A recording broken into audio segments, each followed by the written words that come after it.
Hey guys, and welcome to Relationship Chronicles. Today we have a cheating revenge story from one of my subscribers that I will walk you through with, and afterwards I'll give my opinion and advice to this subscriber on how to deal with this situation. Here we go. Found my girlfriend cheating on me with my close friend. I have him arrested and ghosted her. So I am a long-team Redditor and decided to tell you all a story that has only just come to its final conclusion. I have created a secondary Reddit account specifically for this, as I want to protect those that are not a part of the Reddit community and change the names of all involved.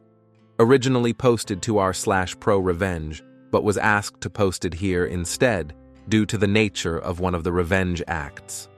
Apologies if there's any spelling or grammar mistakes, TLD, or will be at the bottom, but hold on to your hats. This is going to be a long one. Backstory: incoming sadness. My wife Rachel and I grew up in a largest town of close to 30,000 people. We knew each other at an early age, roughly 6 or 7, can't specifically remember. We were practically inseparable. At 16, we started dating each other. When we turned 18, we moved away for work in a city just a few hours' drive away. By 20, we were married and had bought our first house. At 22, we discovered that she was pregnant with a boy. It was then disaster struck. About 5 weeks before she was due to go on maternity leave, a large shelving unit collapsed and crushed her. I was told that both her and our child were killed instantly. 2 of her colleagues had also been injured in the accident, one left paralyzed, the other losing his leg after it had to be amputated. The company she was working for had an cost-cutting measure, decided to continue using old shelving that had been written off as unsafe instead of replacing it. I still haven't quite forgiven those executives and management personnel that made that decision because they cut short the love of my life as well as killing her unborn child. It wasn't long after I was told I had a choice on how to proceed with what her company called compensation. But I called it blood money. They wanted to settle out of court to avoid a lawsuit. I, on the other hand, was out for their blood. Just to clarify here, this is not the revenge. This is still backstory. Fortunately, due to the coverage that had gotten and involving several politicians, the case was settled quickly in court, roughly 3 years, in which the payout for all parties was close to 10 times the amount that they had initially offered. A lot of fines were given to them for breaches on work, health, and safety. Executives were sacked. Others were jailed, etc. Story for another time, maybe when I feel comfortable sharing. In this time, I was still working my job in telecommunications. My mother, bless her soul, had moved in while all this was happening to help me. I think I would have fallen apart if she hadn't been as involved as she was. It was around this time I was offered a promotion, but it involved a lot of travel around the state.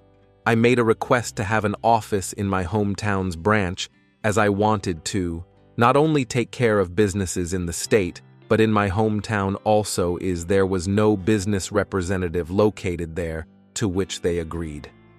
After a few months, we settled into a routine of 1 to 2 weeks in the city office, 1 week in my hometown, and 1 to 2 weeks visiting the rest of the state. After a year, I decided to buy a house in my hometown. So I wasn't having to stay at my parents' place every week or so that I was home, and then I could come and go as I pleased. This is important for later in the story. It is about 4 years later that our story begins. Sorry if the backstory was a bit long. I had just returned from one of my trips on Friday and was checking in some stuff in my office when Harry, the branch's managing director, walked in. We had grown up together also, but had gone to different schools, but since coming back had developed a very close friendship. He asked how things were, and then asked me if I wanted to come to a house party that he was having that evening. Short notice and all, but I said yes. I felt like a few drinks with friends were in order. It was there that Harry introduced me to Catherine. She was a new hire at the branch where my hometown's office was located and was getting to know everyone being new in town. We hit it off immediately. As much of a cliché as it sounds, it was almost as if Rachel was in front of me instead of Catherine. I won't bore you too much with the details, but after 2 years of dating, we decided to take the next step, and she moved into my hometown's house. Everything up to this point had been going really well. Catherine and my parents got along, and Rachel's parents also approved, and were happy that someone could make me just as happy as Rachel had done. All was going well for close to a year when things began to change. Skype sessions were cut short suddenly. Neighbors would tell me about how a car described to me like it was Harry's was always seen parked in the back alley near my house whenever I was away. Some clothes that weren't mine were in my wardrobe. Before we continue, please like and subscribe if you enjoy the video. All signs pointed to her cheating, but she said that nothing was happening. She said that Harry would come over occasionally to discuss business, etc., but never stayed the night. I chalked it up to me being paranoid and continued on as if nothing was wrong, but there was always this feeling that something wasn't right. It was close to 6 months after that I discovered that she had been lying to me. I had just finished closing a rather large contract with a new company, and negotiations had wrapped up earlier than I had anticipated. So instead of sticking around for the next few days, I decided to pay for an early flight home and surprise everyone. Fast forward a few hours and drive into my hometown and down the alley behind my house so that I could get into the house without being seen and surprised Catherine. Some part of me was curious, however, as to whether this mystery car was there. Sure enough, there was a car that was blocking the back entrance gate. I was confused for a moment, wondering if it had just been a neglectful neighbor parking only to realize that it was indeed Harry's car. If it hadn't been for the high hedge line that I had put in a few years back for privacy, I may have well driven past my own place. Pulling up behind his car, I got out and thought it was strange that he was there so late, as she claimed that he always had left by now. As I approached the back of the house, I saw something that stomach drop in my kitchen. Catherine and Harry were going at it hammer and tong. I froze. Time stopped. There was my close friend having sex on my kitchen bench with my girlfriend. I didn't know what to do. So many questions were running through my head. Was this real, or was I dreaming? Why were they having sex in my house? Feeling defeated, I turned and left without them seeing me. I sat in my car for what felt like an eternity. I was crying hard. But the sadness quickly turned into anger. The same kind of anger I felt towards those that were responsible for Rachel's death. I wanted to hurt them badly, as a pacifist. I don't believe in violence. It was that I knew I was going to punish them and destroy their lives. And what better time to start than now? I moved my car back up the alley far enough away from my driveway that I could still see Harry's car, and then walked back to the gate where I could see into the house and called her phone. They were still going for it when it rang. They both looked at the caller ID and did a double take when my name came up. I could see that she was considering answering it, and they let it ring out. After a few moments, they were back into it again, and I dialed once again. This time, she did answer. As she was answering, I hung up and made my way back to my car. As soon as I did, she called me back. She asked her why I was calling as late as I was, and I told her that I was about 10 minutes from home and didn't want to scare her coming in.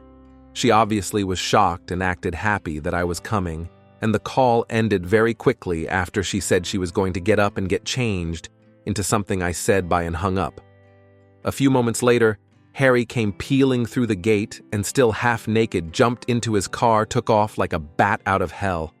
I smiled a little, knowing that fear that both of them would be feeling from being so close to being caught. I waited a few moments before turning my car into the same place. Harry had been moments earlier. The night was fairly uneventful afterwards, and it wasn't until after she was asleep that I got up and went to my office down the hall. I couldn't sleep, I needed to plan. And plan I did the revenge. My mother always taught me to be a pacifist and to allow cosmic karma to take its course. But on this occasion, I decided that karma could use a helping hand. I decided to punish them separately, but destroy both of them. I knew that Harry had a drug habit, nothing major, but he kept it very private. I only knew about it accidentally after seeing some coke, and we'd left out in his place but pretended I hadn't seen it when he had made attempts to cover it up. I began calling some of my more unsavory clientele and made a few discreet inquiries into obtaining some samples that they were willing to part with. A few days later, I had a decent enough stash for my plan to work. About a month later, I had friends, including Harry, around for a barbecue night. After making sure that I sufficiently liquored up, I told him to stay the night and sleep it off. In the early hours of that morning, I took the drugs and an assortment of my personal belongings and placed them at various places around his car, with the biggest stash in his tire well, confident that he wouldn't find them over the few months, as the rest of my plan took effect. I locked the car up and went inside to sleep. I also placed some more drugs and personal items in his house after driving him home because he was still too drunk to drive.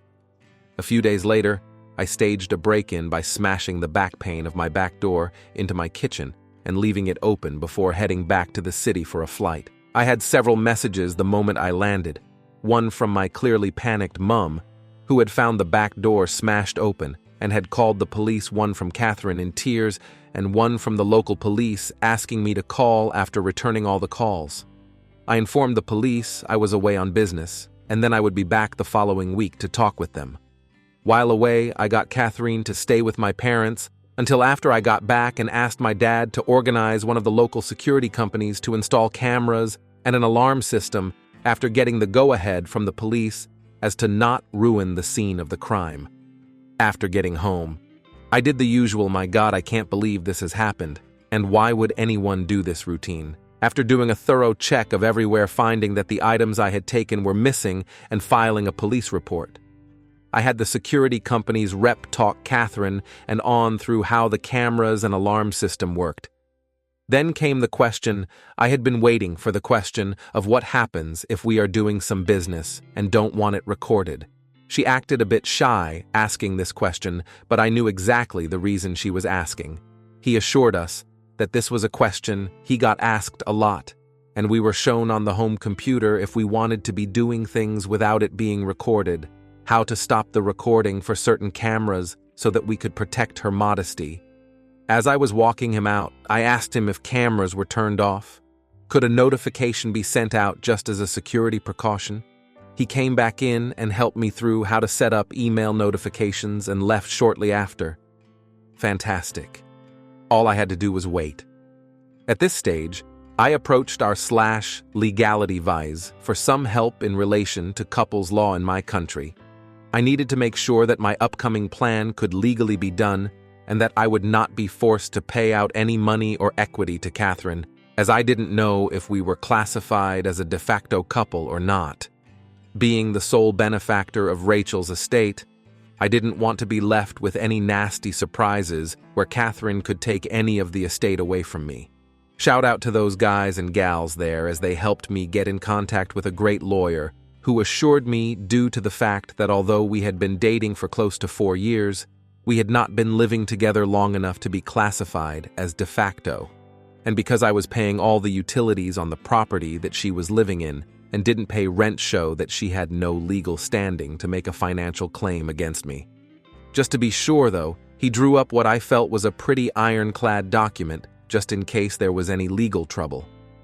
The following week, my work had approached me and offered me a promotion to move back to the city and run the team that I was a part of, meaning I wouldn't need to travel as often and be in the one location, and due to the success of being located in my hometown, that they were considering having 3 to 5 representatives spend 1 to 2 weeks in the larger surrounding towns, including my hometown, as a part of my team.